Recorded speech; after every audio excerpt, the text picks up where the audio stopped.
Hola a todos, bienvenidos a Trignum Arquitectura, el blog en el cual te platicamos de técnicas, tácticas y estrategias que te llevarán a ti y a tu empresa de diseño, arquitectura y construcción al siguiente nivel.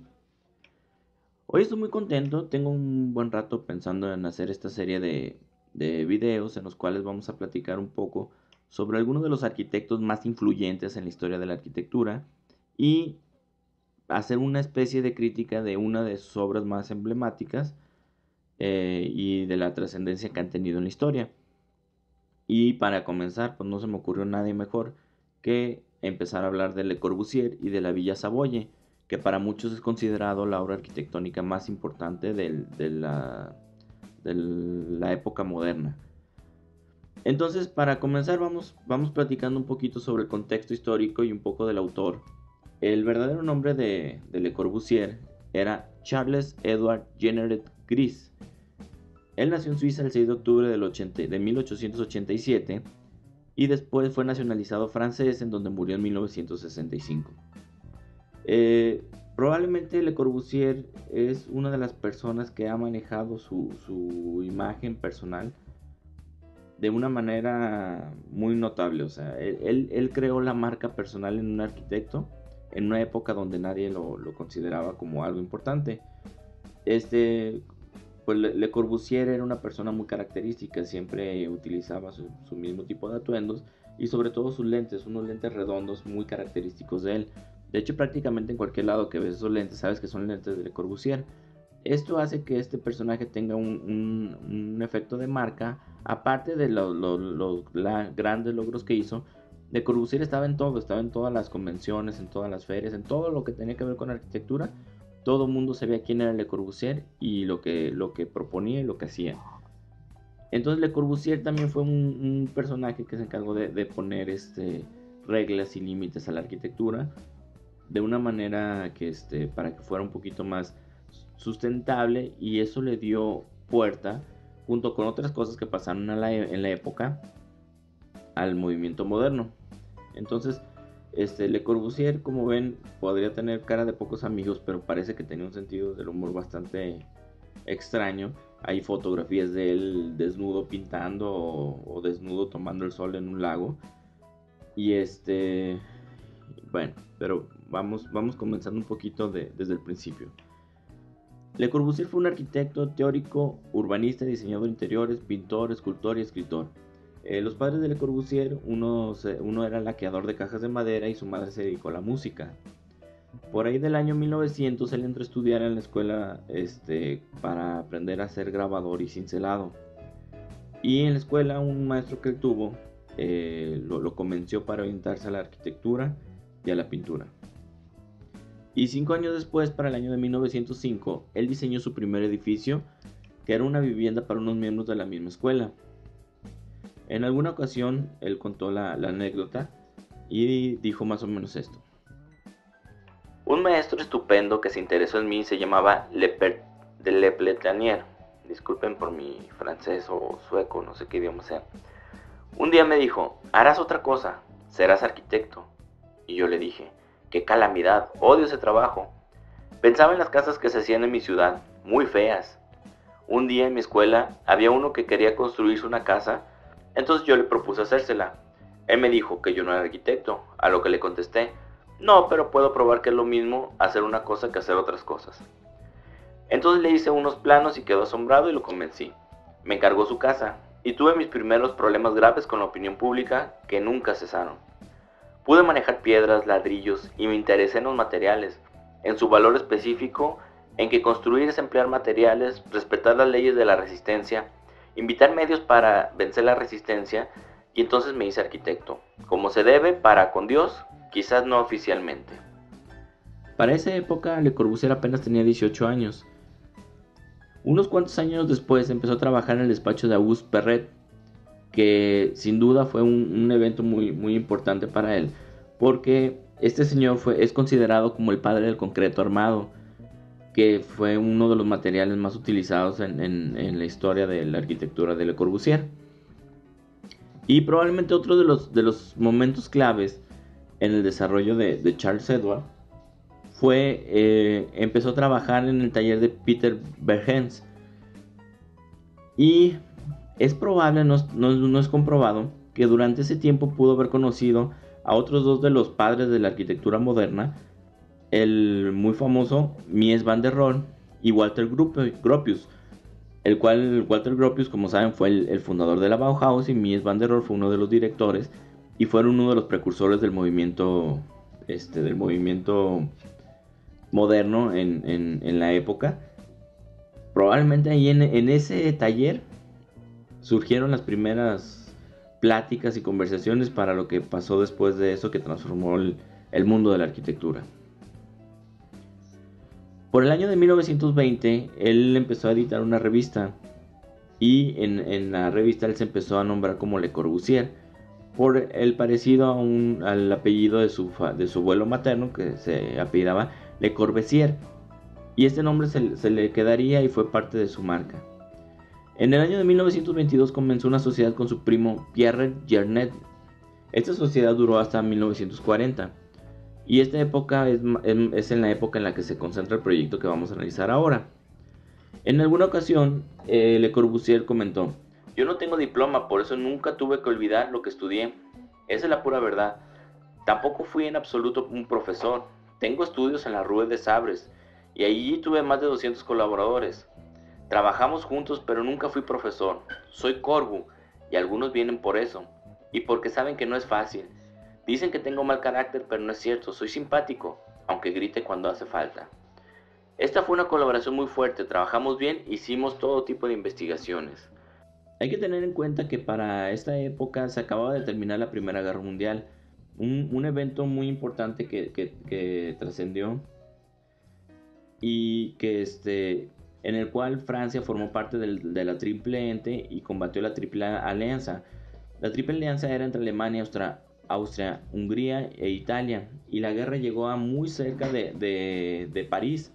Entonces esta guerra causó grandes pérdidas de vidas, de edificaciones, empezaron a surgir muchos problemas de vivienda, y en cierto punto este movimiento junto con la Segunda Guerra Mundial marcaron una consecuencia lógica, que es el buscar un sistema constructivo, y buscar arquitectura que fuera un poquito más sustentable y más repetible, para poder cumplir con los requerimientos que tenían en aquella época de reconstruir la zona de Europa.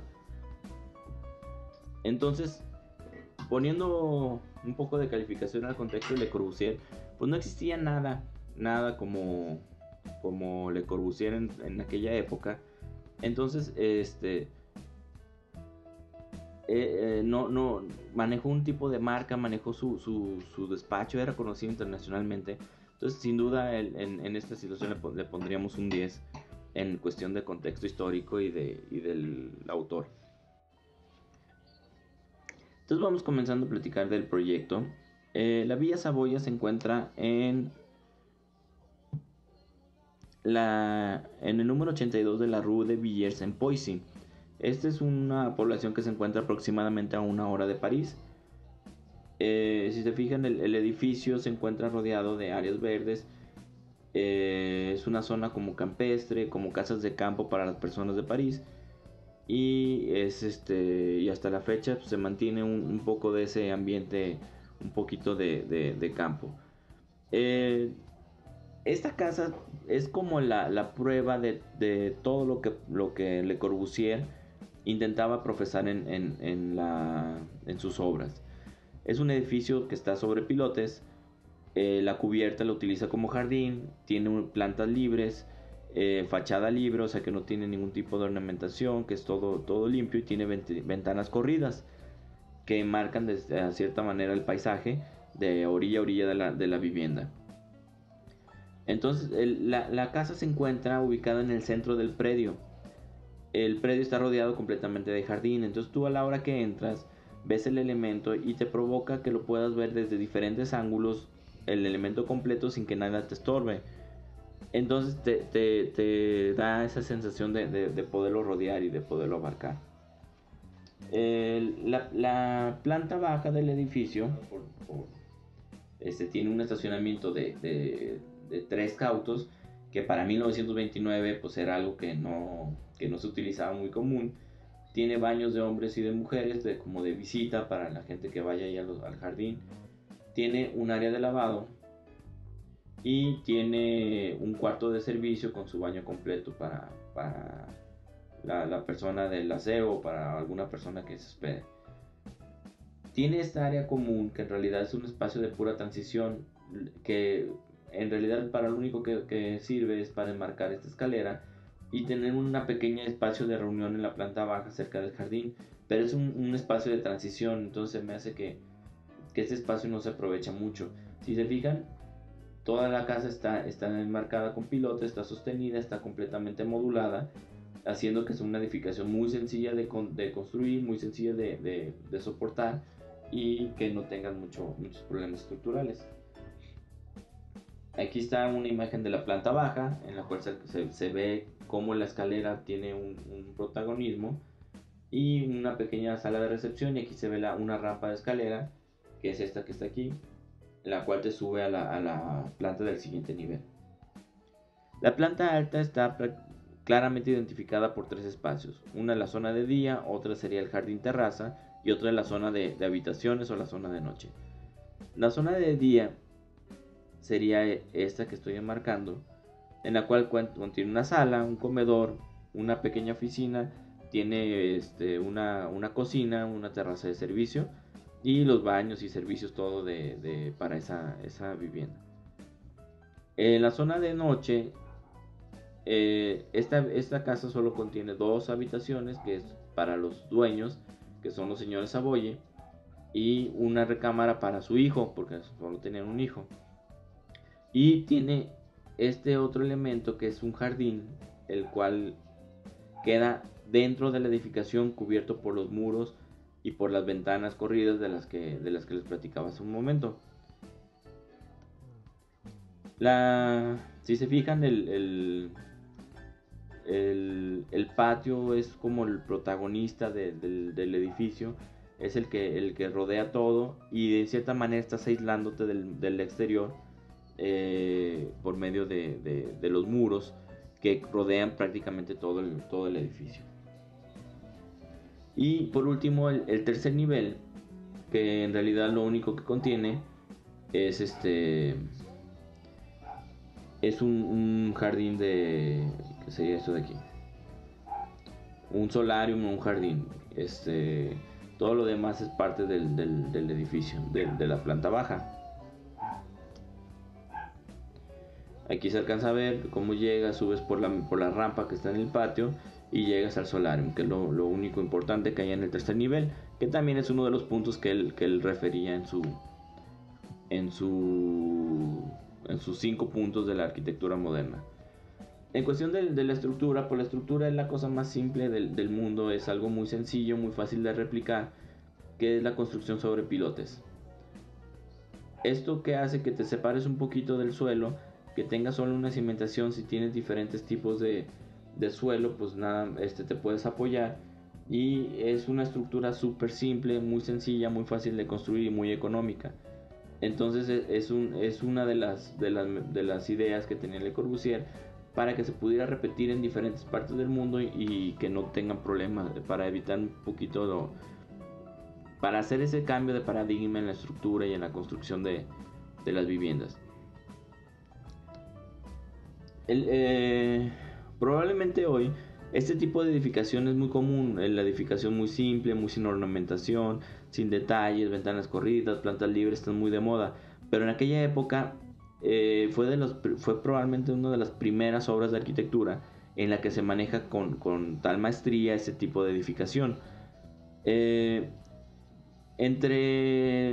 esa época, otro de los arquitectos que estaba haciendo algo muy similar y que tenía unas ideas muy parecidas y que también fue uno de los padres de la arquitectura moderna fue Mies van der Rohe. Y esta obra que les estoy marcando es el Pabellón de Barcelona. Es un edificio que, si se fijan, es algo muy similar a lo de Le Corbusier.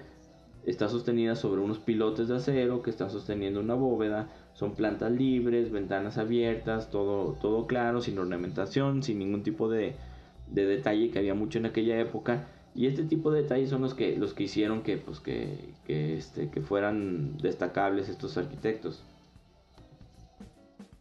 Otro de los arquitectos, ya un poquito más en nuestra zona, que empezó a utilizar este tipo de arquitectura, fue Juan O'Gorman.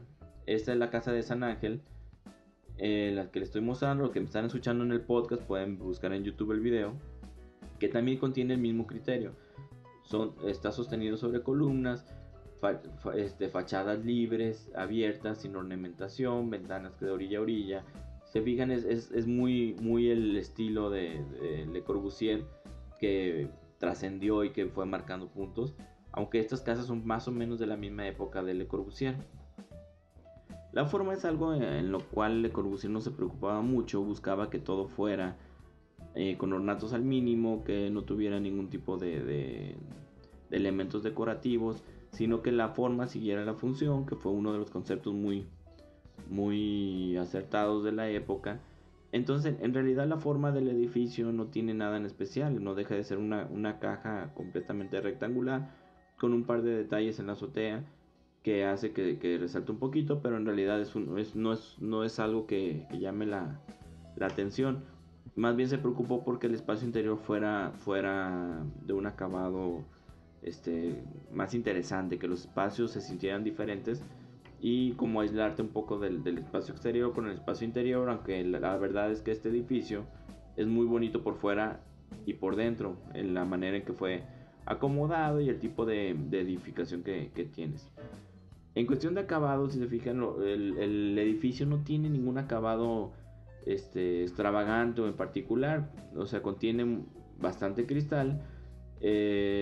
Como es una casa de campo, yo quiero pensar que no quisieron, ocupaban más bien materiales que fueran duraderos y nada, que no se dañen con el tiempo, que no fueran tan caros.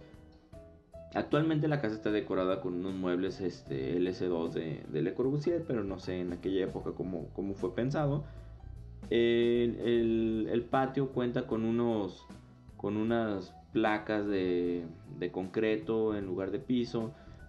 Maneja tonos blancos en prácticamente todo el edificio. En la herrería maneja unos tonos grises. El piso del azulejo utiliza un azulejo pequeño como de 30 por 30 en un color amarillo, y prácticamente es todo lo que hay de ornamentación. Todo lo demás lo intenta manejar con unas pequeñas jardineras, un poquito de tono verde, que hace que el edificio sea un poquito interesante. Esta casa, en cuestión del contexto inmediato, buscó aislar la casa por medio de vegetación. Entonces todo el edificio está rodeado por árboles, y la vivienda se encuentra en medio de toda la zona de vegetación, en medio de los árboles, para aislarlo con la parte de afuera, pero sin encerrarle el edificio. Entonces creo que esto es pues algo bastante acertado. La casa se siente muy amplia, se siente con el espacio muy abierto, y no pierdes privacidad porque estás completamente rodeado de una vegetación muy tupida. Esta edificación sin duda cambió el mundo de la arquitectura, tuvo gran trascendencia en diferentes lugares del mundo, como fue aquí en México. Fue considerado como una de las primeras obras de la arquitectura moderna, de la arquitectura internacional. Sin duda este edificio para muchas personas es el edificio más importante de la época moderna de la arquitectura. El edificio fue restaurada en 1940, y durante la Segunda Guerra Mundial fue quemada y destrozada otra vez. La casa fue declarada Patrimonio de la Humanidad y se restauró en 1963. Y desde entonces es una casa museo que está abierta al público y que tú puedes visitar sin ningún problema. Esta casa, otra cosa que a mí me parece muy importante destacar, es que esta casa podría seguir siendo casa y podría seguir funcionando como una vivienda sin ningún problema. Aunque ya casi tiene 90 años de antigua la vivienda, puede seguir funcionando como vivienda sin ningún problema. Entonces, Le Corbusier sin duda fue uno de los referentes de la arquitectura, y su influencia llegó desde Brasil hasta China, Estados Unidos, Europa. Era uno de los arquitectos más mediáticos de la época. Y otra cosa muy interesante es que él nunca se recibió como arquitecto. Él aprendió, fue autodidacta, y en alguna ocasión, en el marco de una conferencia, Él se confesó de esta manera, él dijo: jamás me he preparado para la enseñanza propiamente dicha. Soy autodidacta en todo, hasta en el deporte. Entonces, pues hasta aquí llega nuestra reseña sobre Le Corbusier. Para resumir un poquito todo esto, les dejo la puntuación de lo que a mi parecer le pondríamos a esta vivienda, que sería un total de 86. Claro que esto es completamente subjetivo, yo lo puse de acuerdo a mis criterios. Y espero que les haya gustado mucho este pequeño resumen, esta charla sobre este gran arquitecto. Y espero seguir subiendo un poquito más estos videos. Les recuerdo que nos pueden seguir en las redes sociales, se pueden inscribir a nuestro blog, se pueden suscribir a nuestro video de YouTube, se pueden suscribir a nuestro podcast. Hemos estado compartiendo ahí bastante información, creo que valiosa, que te puede servir para muchas cosas. Y espero que nos sigamos viendo. Un saludo.